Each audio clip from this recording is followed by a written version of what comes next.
Hey everyone, welcome to another episode of Inside Icon. And with me, Min. How are you today, Min? I'm good. How are you doing? Yeah, I'm good. I'm good. I given where we are at, I think let's dive straight in, Min. The community wants to hear from you, and you've been you've been traveling, you've been quite busy, and you've been wanting to get this recording done so you can talk through a few things. So we're going to start with Yeah. a little bit of heavy stuff, and then I want to quiz you about your trip because everyone knew you were going, and there was a whole lot happening there. But let's start with obviously the biggest thing is ice and snow.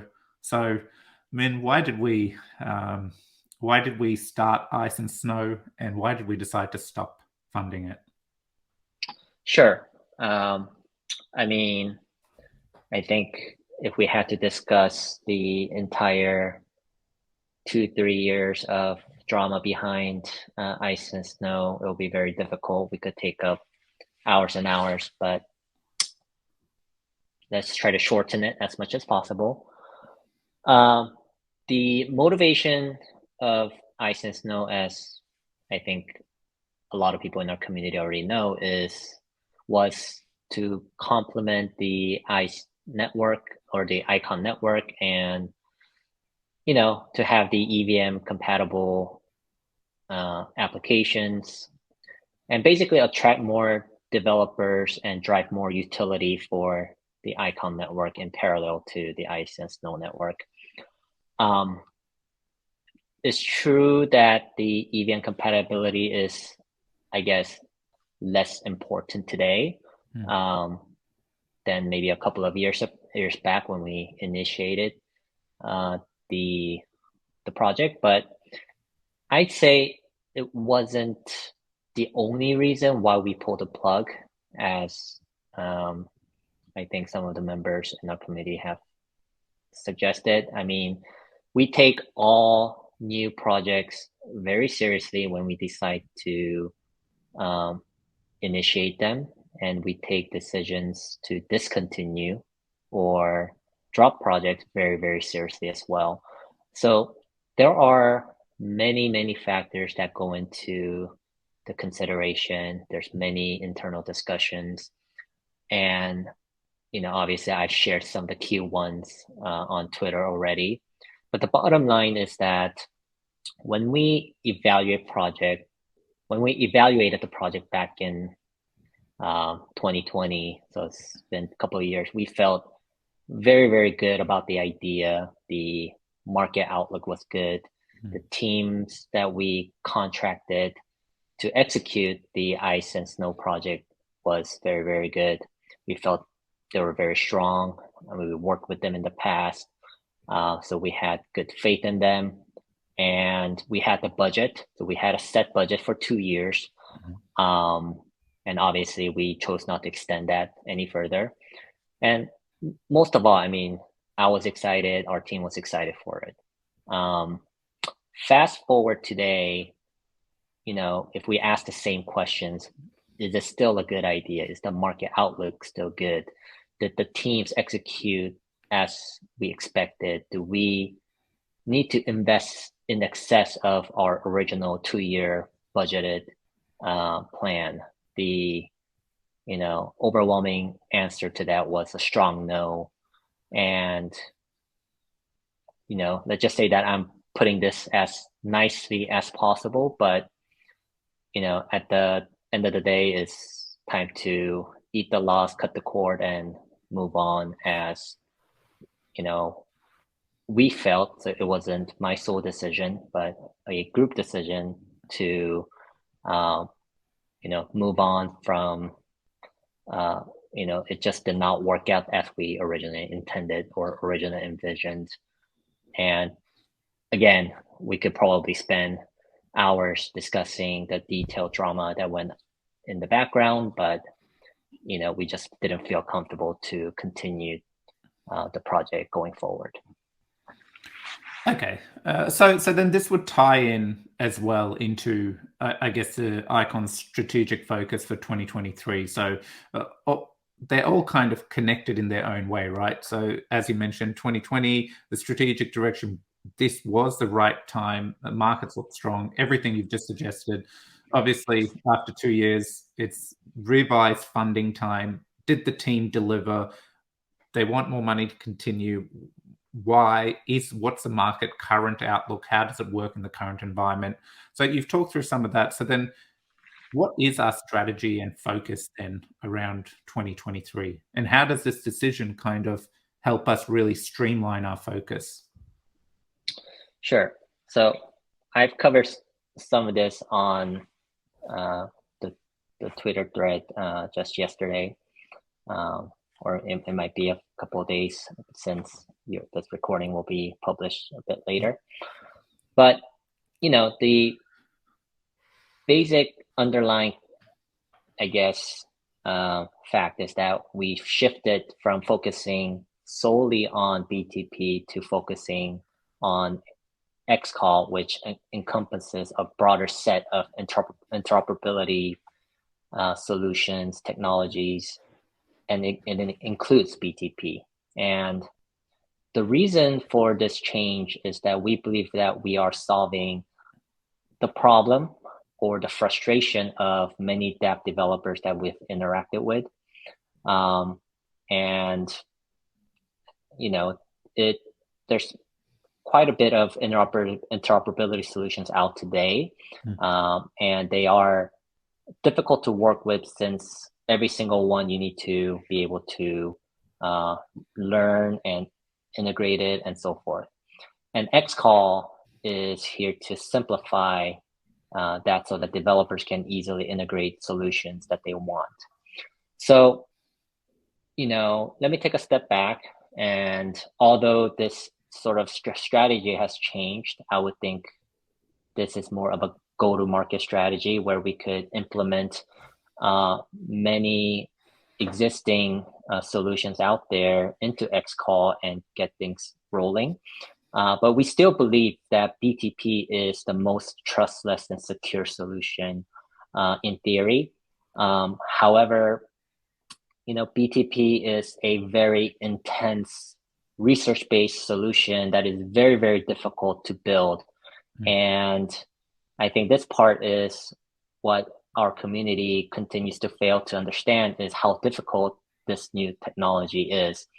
And, at the end of the day, once we complete BTP, we still believe in the long run, we have faith that it will be the best technology out there, but it just takes a much longer time to launch it because it is, like I said, very, very difficult to develop. So again, the strategy has sort of shifted. Rather than finish building BTP, we've chosen to launch xCall, which allows faster onboarding of developers today. And I think it is a good compromise where we will get to continually talk to developers and try to solve their problems, hear directly from them. And I think all of that will eventually help improve not only BTP but even help us create better solutions that is that is catered towards developers today.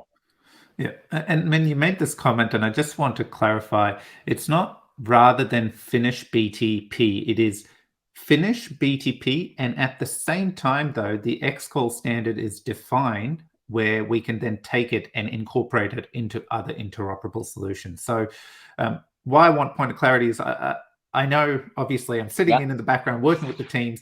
That is the highest priority. BTP has the entire man force. Nothing's changed there. But we've seen a unique opportunity to capitalize on this to give developers, as you said, their preference to build on the chain they want using the interoperable solution that suits them the most. So Cosmos is a great example. Like, Cosmos are going to use IBC. Why would they go and use another interoperable solution? And if we can cater to that and aid them in connecting to the outside ecosystem, we can, we become a bit more prominent. But so I kind of went off saying there, but to your point, like there's still 100% focus on BTP, right? Nothing has changed with BTP as our interoperable solution, as a deliverable? Yeah, and these will continue to xCall and BTP development will happen in parallel. Yeah. And, you know, as I said, BTP is a extremely, it's a novel solution that has never been built before. And when you're working with a novel solution, it's very difficult to get things right the first time. You Mhm. know, I don't know the best way to compare something like a intense research driven project. I know that there are other projects, including Ethereum or, maybe ZK proofs are a good example. I don't know, but there are Mm. many other, technologies that are being built, and it's a forefront. Um, it's so cutting edge that it's very difficult to come up with a timeline, and there's constant trial and errors in order to kind of perfect those type of technologies. Maybe, this is something that I hear from some of my friends from like the medical fields, medical research fields, where they develop uh, drugs for certain, diseases, for example. And, it's very difficult to, predict when cure for cancer can be created, right? You can't just put a timeline on Mm. something like that.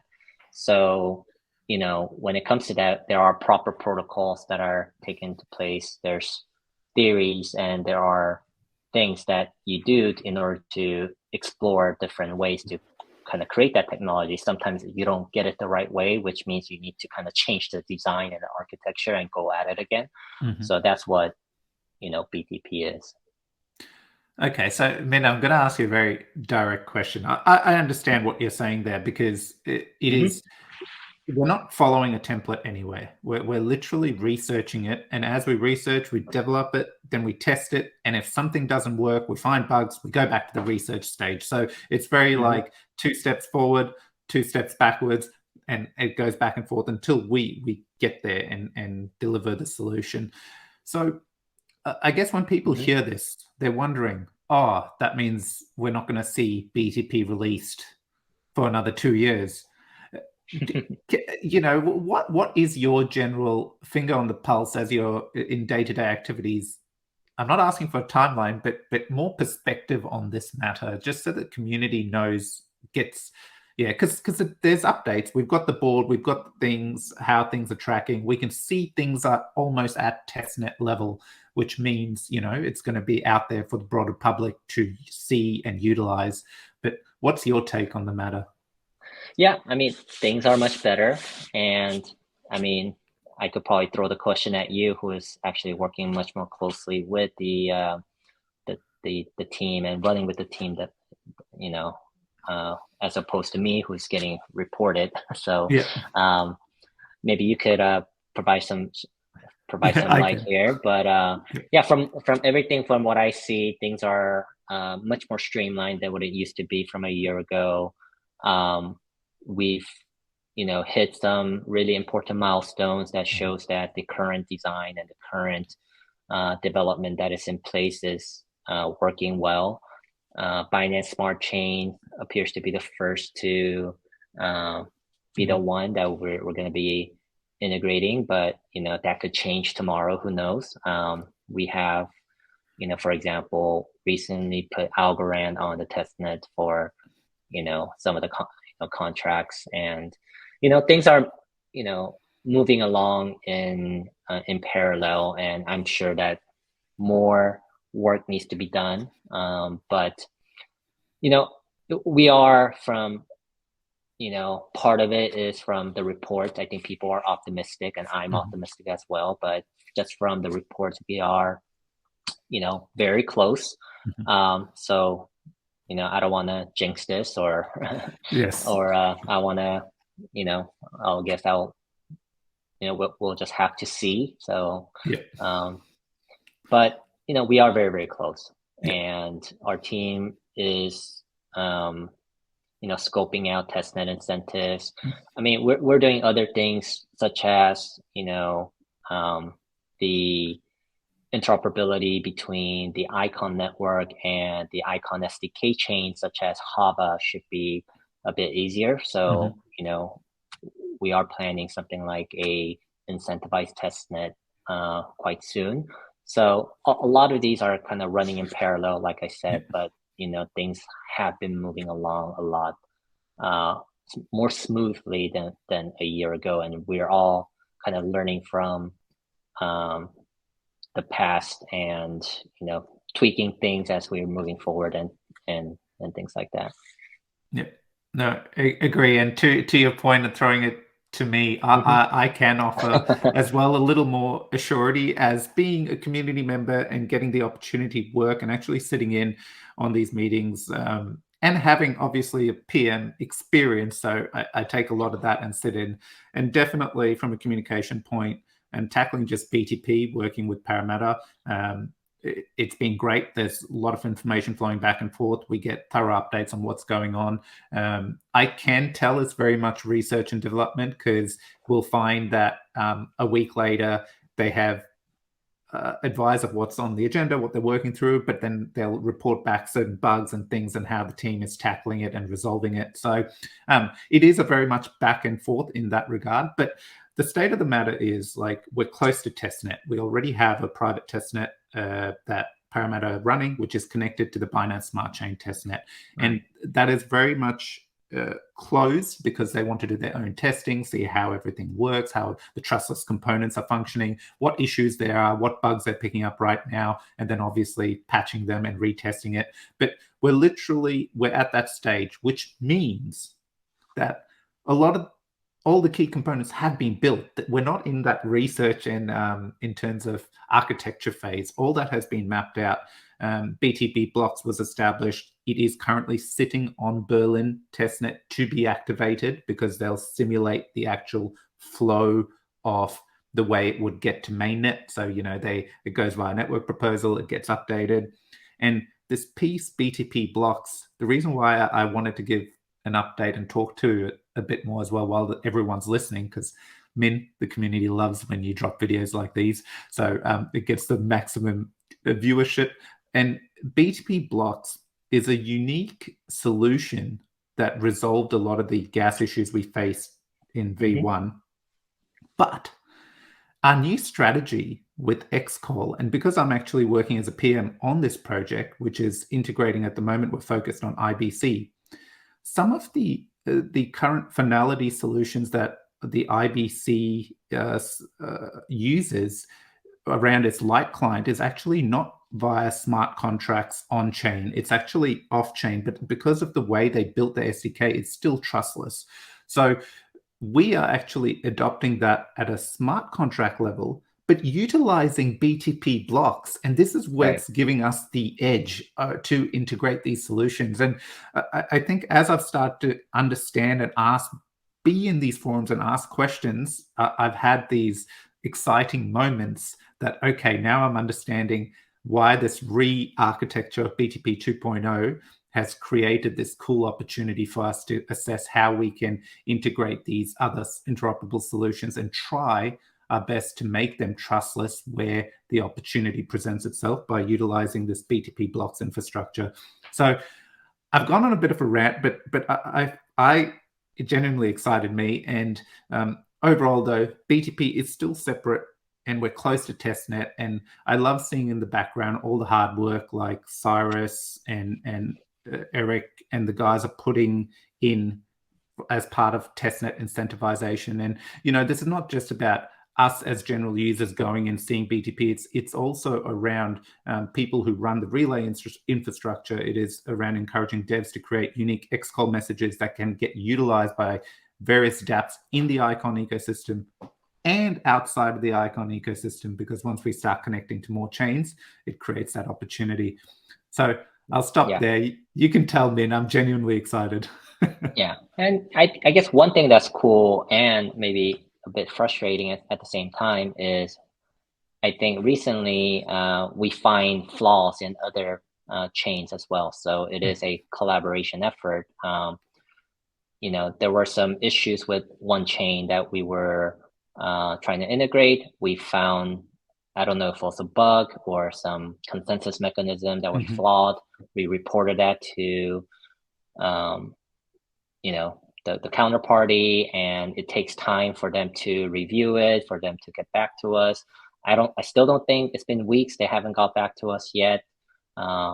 Maybe you know better, but regardless, it's been, a lot of this is cool because when you're working on a interoperability technology, you contribute to other chains and their code base and learn, what is how to improve their chain as well. So it is a collaboration effort, which is cool. But at the same time, it's frustrating because we don't control the the development process. We have to sort of have this third-party dependency where the chains that we work with has to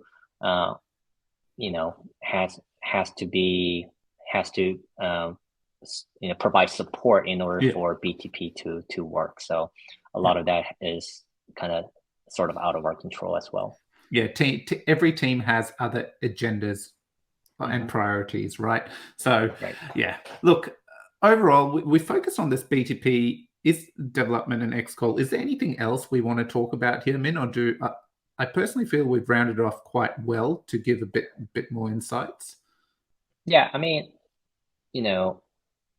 I think we've done a good job. I don't know what else we need to cover in addition. I mean, xCall is something that we've talked about more recently, but I think through various Twitter updates and blog updates, I think we've kind of clearly defined what we plan to do going forward.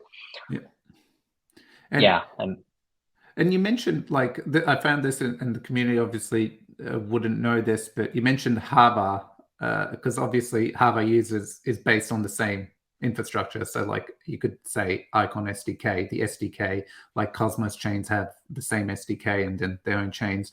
And Hava presents us with a unique opportunity because it's the same infrastructure, same core, and we can basically connect it via BTP in a much quicker fashion because it's the same thing and we know it works amongst the same chains essentially. So this is something you mentioned that we're actively at the same time, while we're looking to get ETH and Binance Smart Chain out, we're actively looking to integrate with Hava as well.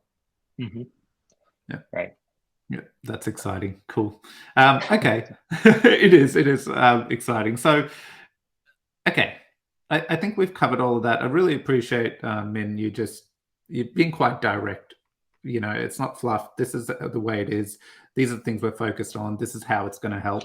So you're back now. You finally got to go on your trip because everyone knows, like, on a bit of a lighter note now, let's end things here.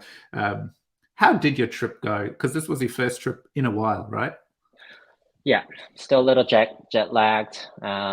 Still not used to a bit of traveling, but yeah, I'm back from Korea and also visited Singapore. Yeah, had a pretty rough schedule, I would say. As I get older, I think I'm realizing my body's just cannot keep up with back-to-back meetings, and whenever you go to Asia, there's a lot of like lunch meetings, dinner meetings, and drinks after. So yeah, it's been very, very difficult on the body, but with that said, I mean, it's been an extremely, extremely successful trip, in my opinion, where I was able to reconnect and learn from some of the brightest minds in our industry. And,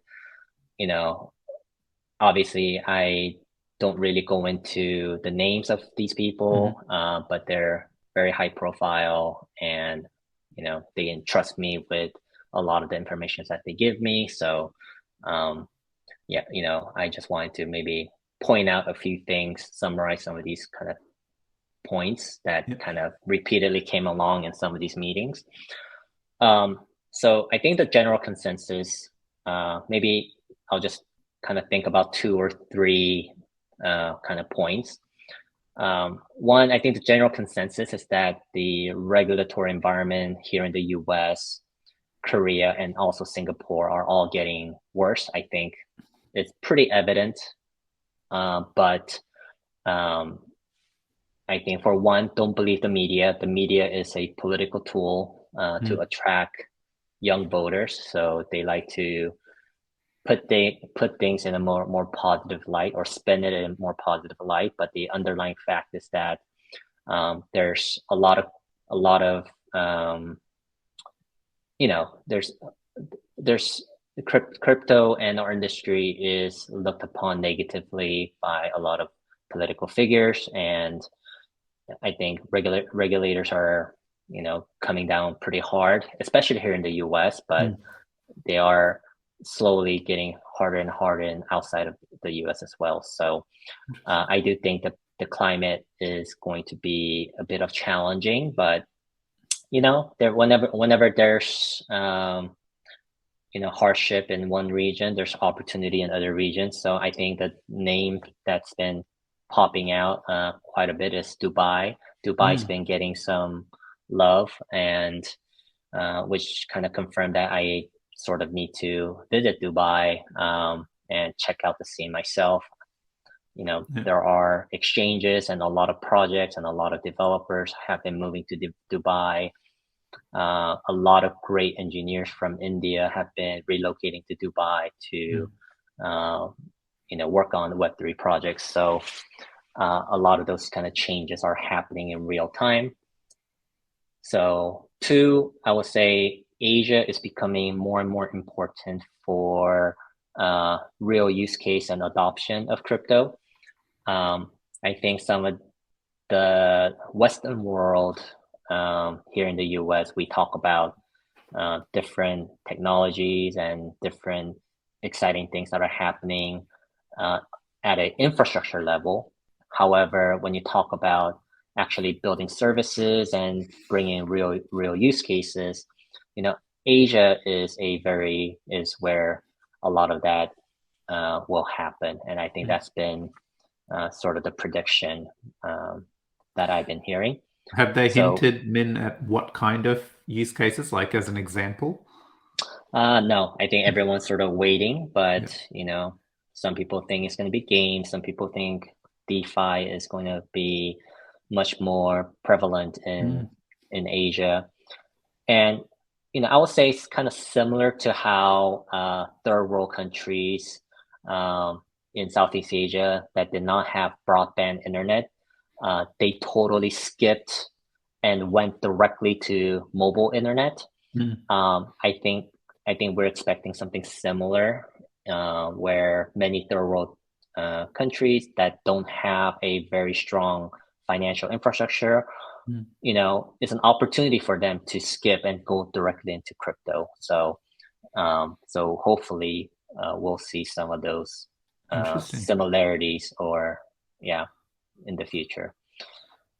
Third trend I would like to kind of point out, I think we've all experienced it here, but the AI and ChatGPT is, it's been getting a lot of hype here in the US, but even more so in, countries like Korea.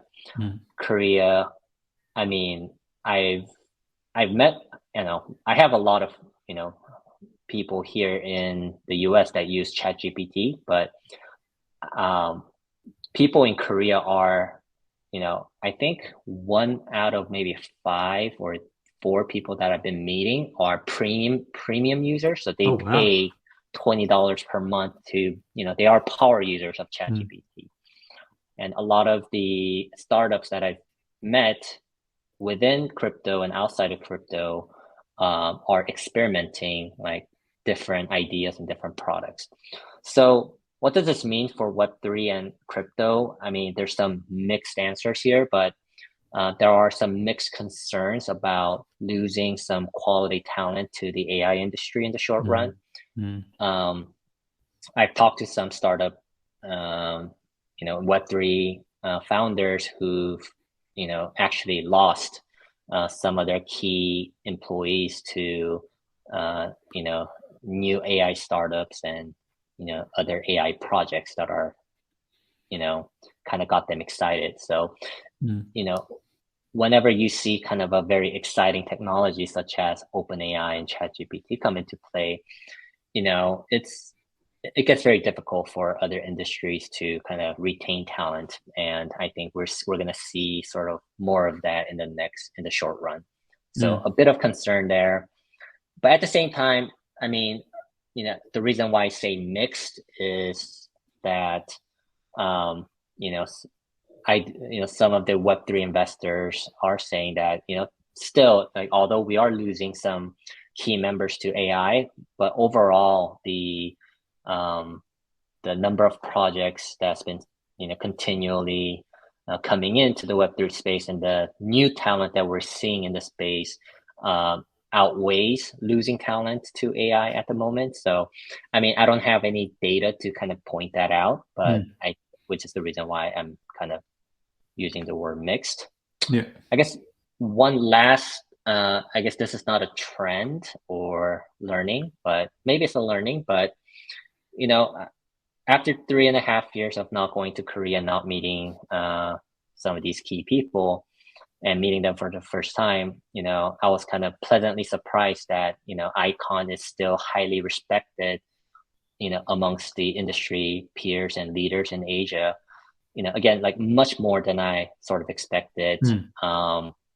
And, many of our community members, probably won't believe it either, but, I think it's very important that, we do have like core members of the founding team of Icon still sticking it through and continuing to build after 5 years, which is, quite a long time in our industry. So, the sort of the story or the narrative here is that every 2 to 3 years, a new layer one comes, a new narrative, comes into play, new projects raise more capital than the previous one. And, a lot of the founders leave, and you just don't see many 2017 projects that are still actively building today. So, I think, when I go and meet some of these people, I think they are very pleasantly surprised themselves that, we are still building, and, I think that gives them a lot of trust in kind of the future of Icon and the people that we have within this project. So I think it got me very motivated and very proud of that. And the other part is, I do believe that we are building the right way, and we are sticking to the ethos of decentralization. We've done a very good job, staying out of trouble from regulators, and like all of that, like risk management wise, like we've been doing a very good job not being affected by FTX or Terra or 3AC or any of these like incidents. So I think we've done a very good job navigating through like a lot of uncertainties and ups and downs of this industry. So, basically we got a lot of words of encouragement, and I think, it motivated me. It motivated our team. So I think we're in a very, very good spot there. Okay, great to hear. That last bit made it feel like it could establish new relationships and opportunities for Icon as well. Like the trip basically enabled that, you getting that touch point, getting out there, getting to talk and establish that. Hopefully may open up more opportunities. Cool. Okay, I think that was. You said 3 quick points, but you really went into detail in each of them, which was great. How many? Okay. 4. You said 4, and you gave a lot of detail, which is really good. I love hearing about stuff like that. I even like when I went to Korea Blockchain Week, I enjoyed chatting with people in the industry and definitely getting everyone's take on what's hot, right now, where the industry is moving. And, back then the terminology was 2.5, Web 2.5, not Web 3.0. But in that light, Min, is there anything you notice, because part of your conversations you would have met, well, anytime I've been anything around crypto, there's always some kind of venture funds or something to do with that, and it very much sounds like you spoke to a lot of people in those areas as well. Did they note any 2023 trends that they're picking up for the crypto space that they were genuinely interested in? I mean, there were some like kind of the same themes. I mean, I think ZK is quite big right now. I mean, gaming, AAA games take a long time to develop. So, we'll see if any of these actually, gain any traction finally this year or next year. So I think people are just sort of waiting. I think, some of the themes around kind of restaking products and, or, I do think like, I can't really kind of think off the top of my head, but some of these themes sort of replay. And but at the end of the day, I think what everyone is looking for is sort of the next narrative. What is sort of something that they've never heard before, that they've never seen before. So although I think each of these VCs and investors have sort of a list, these are sort of a list that is, quite obvious. It's been, shared amongst other VCs. It's been published on, the block or Masari. So, I think these are just kind of common themes, but what everyone's really looking out for is that what is sort of the next, what is the next narrative that's going to be, that's going to give some energy back into, this industry. So we'll see.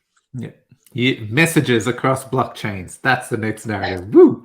I mean, interoperability is still big. I think interoperability obviously still, we're still in, the first inning, I would say. I think that for the people who really knows that, a lot of these, there's a lot of problems with bridges, centralized bridges.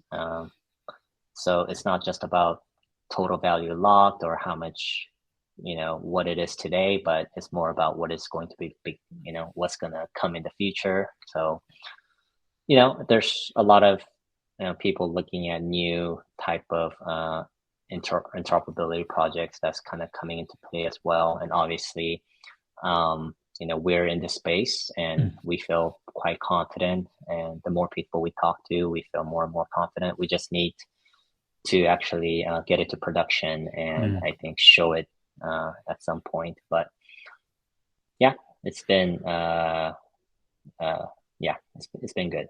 Yeah. No, okay, great, Min. I have taken enough of your time. I really appreciate you jumping on. These monthly updates are great. Community loves them as well. So once again, thank you. And we will chat. Well, you'll be chatting to David next month. Yep. Great. Cool. Thanks, Min. Take care. All right, bye-bye. Bye.